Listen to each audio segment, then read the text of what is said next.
Sanibonani wengane zakwethu, ake nginibingelele ngiphinde nginamukele. Igama uMazwi King Yasimnguni-ke intatheli yebhola. Ngaphambi-ke kokubika-ke lolu daba wengane zakwethu, ngicela wenze-ke into efanele lapha, ngiqinisekise ukuthi-ke ucindezela-ke usubscribe.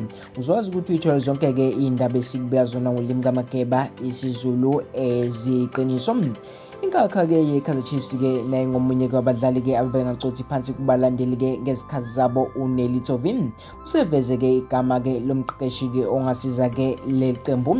I-Kaizer Chiefs-ke ibheke eminyakeni engu-10-ke ingayazi-ke indebe, kanti kuyimanje isimo sibi-ke eqenjini njengoba-ke imiphumela-ke ingahambi kahle neze.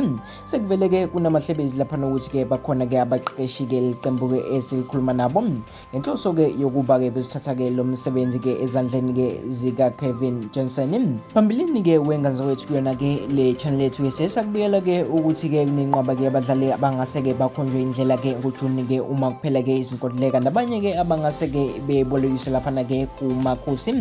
Abaqeqeshi-ke okuthiwa-ke i-Chiefs-ke ikhulumela-ke phezu kwabo-ke khona-ke uJosie Pacerro-ke obeqeqesha-ke iqembu lesizwe lase-Nigeria. Kukhona-ke noNazardani Napi, uPito Mosimane, u-Alexander Galo noBenny McCarthy-ke ohlwini-ke okuthiwa-ke kusetshenzwa-ke kulona.